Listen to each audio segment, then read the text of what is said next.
নমস্কার বন্ধুরা, আমি রয়েছি আপনাদের সঙ্গে অর্পণ।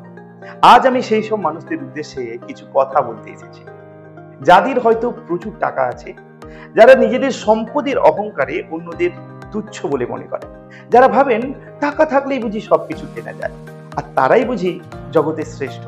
হ্যাঁ বন্ধুরা, আপনাদের অনেকেরই মধ্যে হয়তো অঢেল সম্পত্তি আছে, দামি গাড়ি আছে, বড় বাড়ি আছে, কিন্তু একবার থামুন এবং ঠান্ডা মাথায় ভাবুন তো, সত্যি কি আপনারা যা ভাবছেন তা সঠিক? আপনারা হয়তো ভুলে গেছেন যে এই যে আকাশ, এই যে বাতাস, এই যে আলো, এগুলো কিনতে কিন্তু কোনো টাকা লাগে না, এগুলো সবার জন্য সমান। আপনারা হয়তো ভুলেই গেছেন একজন সাধারণ শ্রমিক যখন মাথার ঘাম পায়ে ফেলে একটি ইট গাঁথেন, তখন সেই ইটের উপরেই আপনার বিলাসবহুল অট্টালিকা দাঁড়িয়ে থাকে। সেই সাধারণ মানুষটির পরিশ্রম ছাড়া আপনার ঐশ্বর্য একদমই মূল্যহীন। আপনারা হয়তো ভুলেই গেছেন একজন কৃষক যখন রোদে পুড়ে বৃষ্টিতে ভিজে ফসল ফলায়, তখন সেই শস্যই আপনার খাদ্যের যোগান দেয়। সেই খেটে খাওয়া মানুষটির অবদান ছাড়া আপনার সোনার থালাও শূন্য। আপনারা হয়তো ভুলেই গেছেন একজন সাফাই কর্মী যখন রাস্তা পরিষ্কার করেন, তখন আপনার চারপাশ পরিচ্ছন্ন থাকে। সেই মানুষটির কাজ ছাড়া আপনার জৌলুস মলিন হয়ে যায়।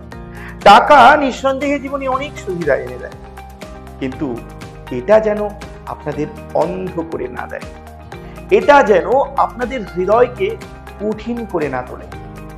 মনে রাখবেন, টাকা সম্মান কেনে না, বরং সম্মান অর্জন করতে হয় নিজের কর্মগুণে, নিজের ভালো ব্যবহারে, অন্যের প্রতি শ্রদ্ধা বোধে। পৃথিবীতে এমন অনেক জিনিস আছে, অনেক অমূল্য জিনিস আছে যা টাকা দিয়ে না কেনা যায় না। যেমন ধরুন ভালোবাসা, বন্ধুত্ব, সম্মান, জ্ঞান এবং শান্তি। এগুলো অর্জন করতে হয় নিজেদের যোগ্যতায়। তাই আজ আমি আপনাদের অনুরোধ করব, অহংকারের চশমা খুলে একবার সাধারণ মানুষের দিকে তাকিয়ে দেখুন, তাদের সম্মান করুন, তাদের অবদানকে স্বীকার করুন, কারণ এই পৃথিবীর প্রতিটা মানুষই কোনো না কোনো ভাবে গুরুত্বপূর্ণ। মনে রাখবেন, গাছের সবচেয়ে উঁচু ডালটিও মাটির সাথে তার শিকড়ের সম্পর্কের কথা বলে না। আপনার প্রাচুর্য যেন আপনাকে সেই শিকড় থেকে বিচ্ছিন্ন না করে দেয়। আসুন আমরা সবাই মিলে একটি সুন্দর সমাজ তৈরি করি, যেখানে ধনী গরিবের ভেদাভেদ থাকবে না, যেখানে সবাই সবার প্রতি শ্রদ্ধাশীল হবে।